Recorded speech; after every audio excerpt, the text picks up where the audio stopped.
저는 오늘 여러분께 절대 그냥 넘어갈 수 없는 말씀을 드리러 왔습니다. 지금 이 순간 여러분의 냉장고 속에서 조용히 암세포를 키우고 있는 반찬이 있습니다. 냄새도 없습니다. 색깔도 이상하지 않습니다. 맛도 멀쩡합니다. 눈으로 봐서는 전혀 모릅니다. 그래서 더 무섭습니다.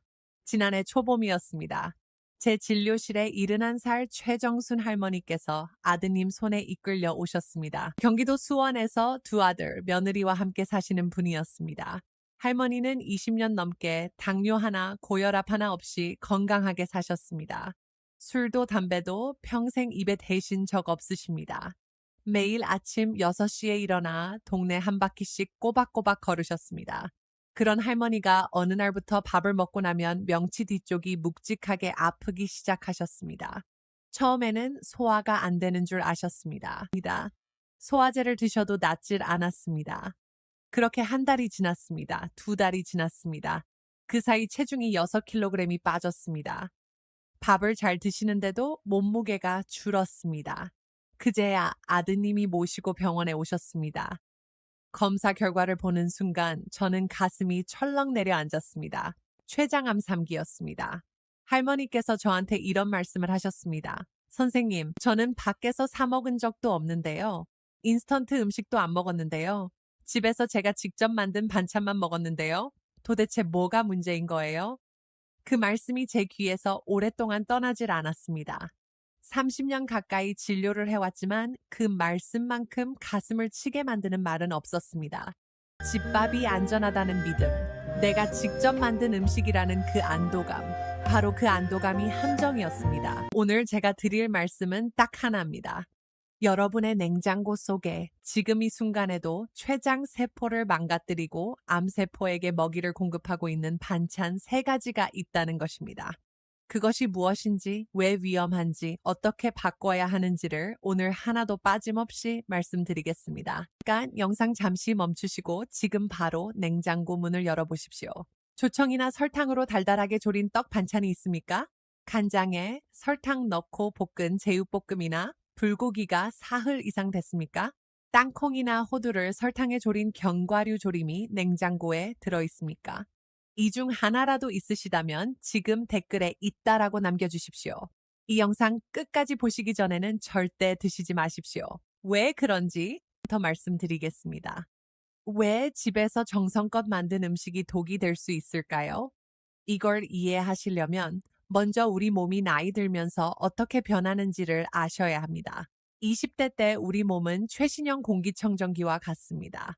먼지든 세균이든 유해물질이든 집어넣으면 걸러내고 또 집어넣으면 또 걸러냅니다. 필터가 팽팽하게 살아 있습니다. 그런데 60, 70이 넘으면 어떻게 됩니까? 20년, 30년 된 낡은 공기청정기가 됩니다. 필터가 닳을 대로 닳아서 유해물질이 그냥 통과해버립니다. 걸러내지 못합니다. 간이 이렇습니다. 췌장이 이렇습니다. 위장이 이렇습니다. 신장이 이렇습니다. 젊을 때는 발암물질이 조금 들어와도 우리 몸이 알아서 처리했습니다. 그런데 60이 넘으면 그 처리 능력이 현저히 떨어집니다. 같은 음식을 먹어도 젊은 사람은 괜찮고 어르신들은 암세포가 깨어나는 이유가 바로 여기에 있습니다. 췌장은 우리 몸에서 아주 중요한 일을 2가지 합니다. 하나는 혈당을 조절하는 인슐린을 만드는 것이고 다른 하나는 음식을 소화시키는 효소를 만드는 것입니다. 이 2가지 일을 동시에 하는 기관이 췌장입니다. 그런데 이 췌장은 위장 뒤쪽 깊숙한 곳에 숨어 있습니다. 문제가 생겨도 초기에는 증상이 거의 없습니다. 증상이 나타날 때는 이미 손 쓸 수 없을 정도로 진행된 경우가 태반입니다. 5년 생존율이 16% 미만입니다. 전체 암 생존율 72%와 비교하면 얼마나 무서운 암인지 아시겠습니까? 그런데 더 충격적인 사실이 있습니다. 암 발생의 유전적 요인은 단 5%에서 10%에 불과합니다. 나머지 90%에서 95%는 우리가 먹는 음식, 우리의 생활 습관이 결정합니다. 특히 췌장암은 식습관과 가장 밀접한 관련이 있는 암 중 하나입니다. 그런데 한 가지 더 큰 함정이 있습니다. 냉장고에 넣으면 안전하다고 생각하십니까? 차갑게 보관하면 세균도 안 생기고 독소도 안 만들어진다고 믿으십니까? 그건 절반만 맞는 이야기입니다. 냉장고는 세균의 증식 속도를 늦출 수는 있습니다. 그러나 이미 조리 과정에서 만들어진 발암물질은 절대 없애지 못합니다. 오히려 일부 독소는 냉장 보관 중에 음식 내부로 더 깊이 침투하고 농축됩니다. 이것이 핵심입니다. 만들 때 이미 독이 된 음식은 냉장고에 넣어도 독입니다. 사흘이 지나면 더 독해집니다. 최정순 할머니는 이 사실을 모르셨습니다. 열심히 만들어서 냉장고에 넣어두고 며칠에 걸쳐 드셨습니다. 건강을 위해서 드셨습니다. 그런데 그게 결과적으로 췌장을 조용히 망가뜨리고 있었습니다. 그렇다면 어떤 반찬이 얼마나 위험한 건지 지금부터 하나씩 정확하게 말씀드리겠습니다. 첫 번째 위험한 반찬입니다. 조청이나 설탕으로 코팅한 전분 음식입니다. 약과, 조청 떡볶이, 설탕을 넣어 볶은 인절미 볶음, 물엿떡 요리.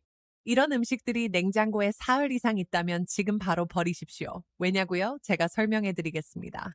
감자, 쌀, 밀가루처럼 전분이 많은 식품을 120도가 넘는 고온에서 조리하면 아크릴아마이드라는 물질이 만들어집니다. 이것은 세계보건기구 산하 국제암연구소에서 사람에게 암을 일으킬 가능성이 매우 높다고 공식 분류한 물질입니다. 동물 실험에서는 암 유발이 명확하게 확인됐고 사람에게도 암을 일으킨다는 근거가 상당합니다. 그런데 여기에 설탕이나 조청, 물엿을 더하면 어떻게 될까요? 달달한 양념이 타지 않으려면 센 불에서 빠르게 볶아야 합니다. 온도가 160도, 180도까지 올라갑니다.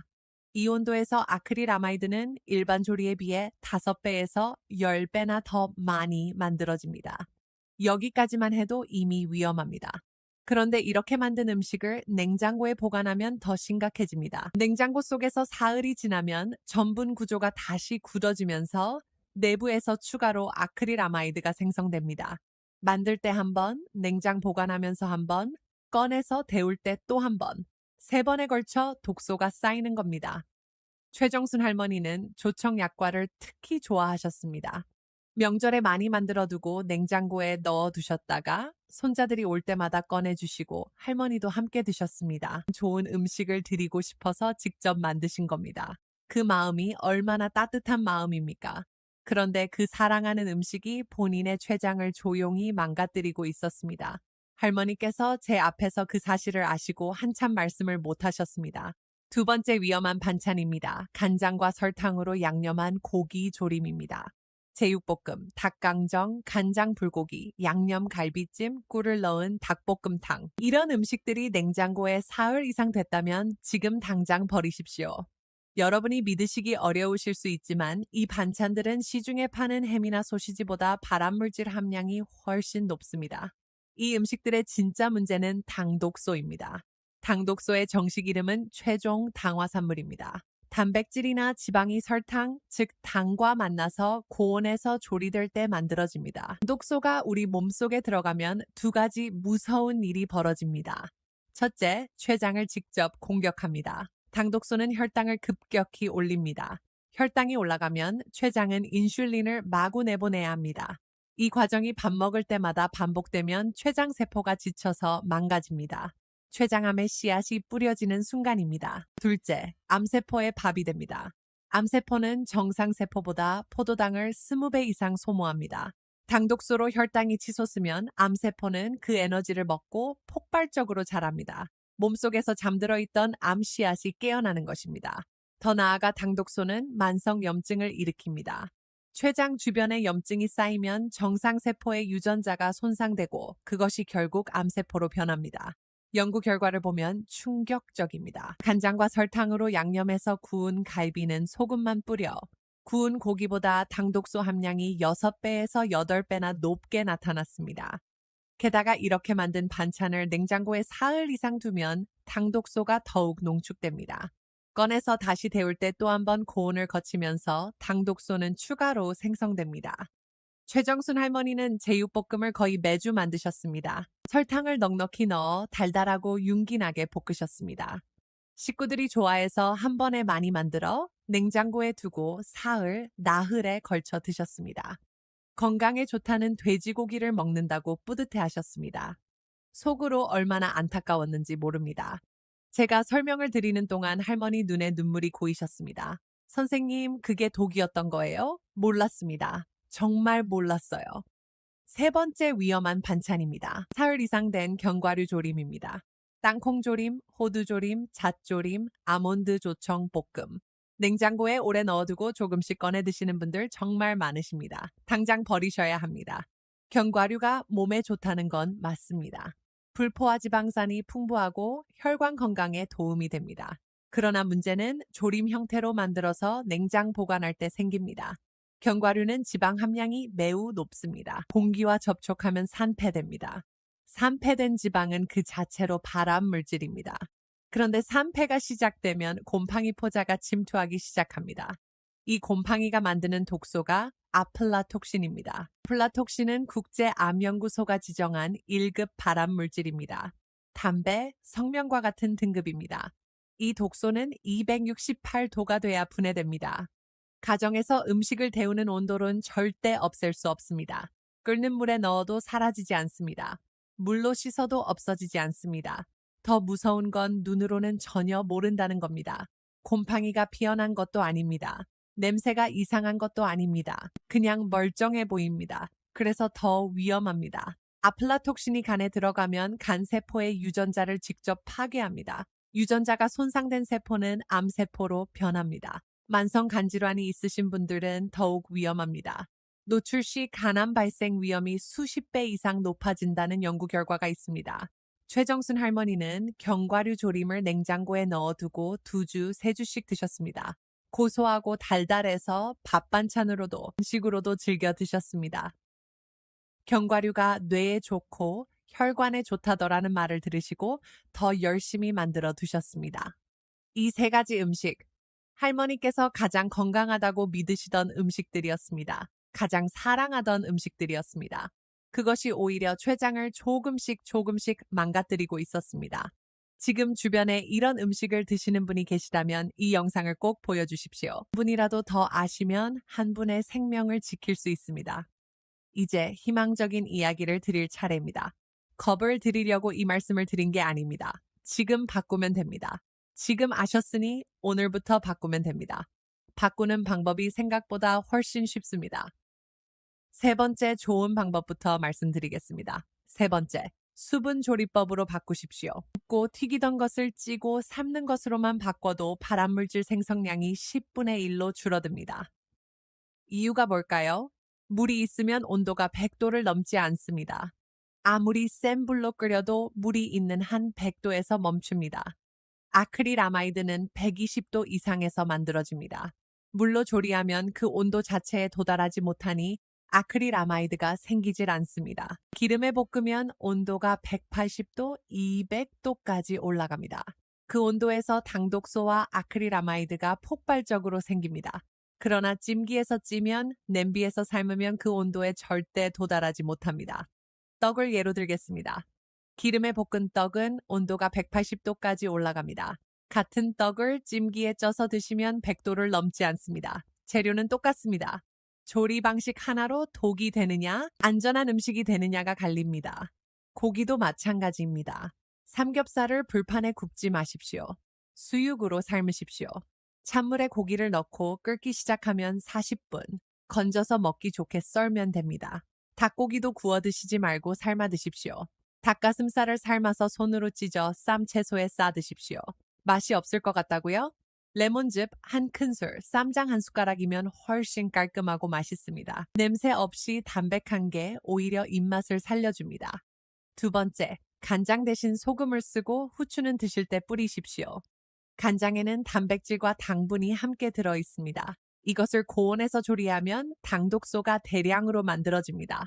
소금은 아무리 가열해도 당독소가 만들어지지 않습니다. 고기를 구울 때 간장 양념 대신 소금만 살짝 뿌리십시오. 고기 본연의 맛이 살아납니다. 간장 양념 갈비 대신 소금 구이를 드십시오. 훨씬 건강하고 맛도 깔끔합니다. 후추는 조리할 때 절대 넣지 마십시오. 후추를 넣고 볶으면 후추 속 성분이 열을 받아 변성되면서 발암 물질로 바뀝니다. 조리 중 넣은 후추와 나중에 뿌린 후추의 아크릴아마이드 함량은 10배 이상 차이가 납니다. 음식을 다 만들고 식탁에 앉으실 때 그때 후추통으로 뿌리십시오. 이것만 바꿔도 발암물질 섭취량을 크게 줄일 수 있습니다. 레몬즙이나 식초를 자주 활용하십시오. 산성 환경에서는 당독소 생성이 억제됩니다. 레몬즙을 넣고 조리한 음식은 당독소 생성량이 절반으로 줄어든다는 연구 결과가 있습니다. 생선찜을 드실 때 레몬 한 조각, 고기 드실 때 레몬 한 조각 꼭 곁들이십시오. 잎채소 5가지, 뿌리채소 3가지, 발효채소 2가지를 매일 드시고 반찬은 반드시 사흘 안에 드십시오. 채소 속 항산화 물질이 이미 몸속에 들어온 발암물질을 중화시킵니다. 비타민 C, 비타민 E, 베타카로틴이 몸속 해독작용을 돕습니다. 잎채소는 상추, 깻잎, 시금치, 청경채, 케일입니다. 뿌리채소는 무, 당근, 우엉입니다. 발효채소는 김치와 된장입니다. 단, 된장과 김치는 짠맛이 강하니 소량만 곁들이십시오. 그리고 절대 잊지 마십시오. 반찬은 사흘 안에 드셔야 합니다. 나흘째 아침에는 과감하게 버리십시오. 아깝다는 생각 버리십시오. 그 아깝다는 마음이 여러분의 건강을 조금씩 앗아가고 있습니다. 그러면 실제로 어떻게 드시면 될까요? 제가 최정순 할머니와 함께 짠 일주일 실천 식단을 알려드리겠습니다. 어렵지 않습니다. 딱 이틀만 해보시면 몸에 금방 익숙해집니다. 월요일 아침은 찐 고구마 2개와 두부 반모로 시작하십시오. 고구마는 찜기에 넣고 20분, 타이머 맞춰 놓으시면 됩니다. 두부는 끓는 물에 5분만 데치세요. 간장은 곁들이지 마시고 소금 한 꼬집이면 충분합니다. 점심은 삶은 닭가슴살 샐러드입니다. 닭가슴살을 찬물에 넣고 끓기 시작하면 25분. 꺼내서 손으로 찢으세요. 상추, 깻잎, 오이, 파프리카, 양배추 5가지와 함께 담으세요. 레몬즙 한 큰술, 소금 한 꼬집, 들기름 반 큰술. 이게 전부입니다. 저녁은 된장국에 뿌리 채소를 넉넉히 넣으세요. 물을 넓적하게 썰고 당근을 도톰하게 썰고 우엉을 어슷하게 썰어서 된장 한 큰술에 끓이세요. 두부를 넣으셔도 좋습니다. 따뜻하고 구수한 국물이 속을 편안하게 해줍니다. 간식은 냉동실에서 꺼낸 호두 5알입니다. 냉동실에서 꺼내서 실온에 10분만 두시면 먹기 딱 좋아집니다. 화요일 아침은 현미밥에 소금 수육 2점입니다. 돼지 앞다리를 찬물에 넣고 끓기 시작하면 40분. 건져서 먹기 좋게 썰어 쌈 채소와 함께 드세요. 쌈장을 살짝 찍으시면 됩니다. 점심은 두부 소금 구이입니다. 두부를 넓적하게 썰어서 마른 팬에 올려 소금만 뿌려 노릇하게 구우세요. 기름 없이, 설탕 없이, 간장 없이 소금 하나로 충분합니다. 시금치 나물과 함께 드시면 됩니다. 저녁은 생선찜입니다. 동태나 명태를 찜기에 올리고 생강 한 조각, 대파, 소금 한 꼬집. 20분이면 완성입니다. 기름 한 방울 안 씁니다. 비린내 걱정하시는 분들 생강 2조각만 넣으시면 해결됩니다. 수요일부터도 이 패턴을 반복하십시오. 핵심은 간단합니다. 모든 음식을 찌거나 삶아서 드시고 채소는 매일 5가지 이상 바꿔가며 드시고 반찬은 그날 만들어 그날 다 드시는 것입니다. 처음에는 번거로우실 수 있습니다. 그런데 익숙해지면 오히려 더 간단합니다. 복잡한 양념장 만들 필요도 없습니다. 기름 튀기는 것 치울 필요도 없습니다. 찜기에 넣고 타이머만 맞춰 놓으시면 됩니다. 냉장고 관리도 3가지만 기억하십시오. 하나, 반찬을 만든 날 날짜를 용기에 써 붙이십시오. 마트에서 파는 작은 스티커나 테이프에 날짜를 적어 용기 뚜껑에 붙이십시오. 흘이 지나면 아깝더라도 버리십시오. 둘, 견과류는 소분해서 냉동실에 보관하십시오. 마트에서 큰 봉지로 사셨다면 오늘 바로 한번 먹을 양씩 나눠 담아서 냉동실에 넣으십시오. 실온에 놓아두시면 안 됩니다. 냉동 보관하면 6달에서 1년까지 신선하게 유지됩니다. 셋, 조리 후 2시간 안에 냉장 보관하십시오. 밥상에 음식을 올려두고 2시간 이상 지나면 세균이 폭발적으로 늘어납니다. 드시고 남은 음식은 바로 밀폐 용기에 담아 냉장고에 넣으십시오. 딱 2주만 해보십시오. 2주 후에 몸이 달라지는 걸 직접 느끼십니다. 아침에 눈 뜨는 게 가볍습니다. 소화가 잘 됩니다. 속이 편합니다. 이것이 수십 년 동안 쌓인 독소가 빠져나가는 신호입니다. 최정순 할머니는 치료를 받으시면서 이 식단으로 바꾸셨습니다. 2주가 지나자 소화가 훨씬 잘 된다고 하셨습니다. 한 달이 지나자 몸이 가볍다고 하셨습니다. 아침에 눈 뜰 때 예전처럼 몸이 무겁지 않다고 하셨습니다. 췌장암 치료 중에도 식습관을 바꾸는 것이 이렇게 중요합니다. 하물며 아직 건강하신 분들이라면 얼마나 더 큰 차이가 생기겠습니까? 여러분, 건강이란 무엇입니까? 거창한 게 아닙니다. 아침에 눈을 떴을 때 오늘도 괜찮구나 하는 그 마음입니다. 내 발로 화장실을 가는 것입니다. 손자, 손녀가 뛰어오면 품에 꼭 안아줄 수 있는 것입니다. 자식이 주말에 왔을 때 엄마, 아빠 건강해 보이네 라는 말 한마디를 듣는 것입니다. 최정순 할머니는 치료를 받으시면서 저한테 이런 말씀을 하셨습니다. 선생님, 내가 건강하게만 있어도 우리 큰 아들이 마음 놓고 출근을 하거든요. 내가 아프면 며느리도 직장을 쉬어야 하고, 손자는 어린이집을 빠져야 하고, 내가 건강해야 가족이 각자 제 삶을 살 수 있어요. 그 말씀이 얼마나 오래 제 마음에 남았는지 모릅니다. 여러분이 건강하면 자식이 마음껏 자기 일을 할 수 있습니다. 여러분이 건강하면 손자, 손녀가 할머니, 할아버지 품에서 마음껏 뛰어다닐 수 있습니다. 여러분이 건강하면 가족 전체가 행복합니다. 가족을 위해서라도 지금 당장 시작하십시오. 늦지 않았습니다. 오늘이 제일 빠릅니다. 내일보다 오늘이 더 젊습니다. 지금 바로 시작하십시오. 오늘 말씀드린 내용 3가지로 정리해 드리겠습니다. 하나, 사흘 이상 된 당분 코팅 전분 음식, 간장과 설탕으로 양념한 고기 조림, 오래된 견과류 조림은 지금 당장 냉장고에서 꺼내버리십시오. 아깝다는 생각 버리십시오. 둘, 모든 음식을 굽고 튀기는 대신 찌고 삶으십시오. 간장 대신 소금을 후추는 드실 때 뿌리십시오. 이것만 바꿔도 발암물질이 10배 가까이 줄어듭니다. 셋, 반찬은 반드시 사흘 안에 드시고 견과류는 오늘 바로 냉동 보관하십시오. 지키셔도 여러분의 췌장이 숨을 쉽니다. 여러분의 몸이 달라집니다. 오늘 영상이 도움이 되셨다면 구독 버튼과 좋아요 버튼을 꼭 눌러주십시오. 여러분의 구독 하나가 더 많은 분들께 이 중요한 정보를 전하는 힘이 됩니다. 지금 이 영상을 가족과 친구분들께 공유해 주십시오. 혼자만 알고 계시기에는 너무나 중요한 정보입니다. 여러분이 공유하시는 것 하나로 누군가의 생명을 지킬 수 있습니다. 댓글에 건강하겠습니다라는 다짐 한 줄 남겨주십시오. 그 댓글이 다른 분들에게도 큰 용기가 됩니다. 여러분 모두 건강하게 오래오래 사랑하는 가족 곁에서 행복하게 사시길 진심으로 바랍니다.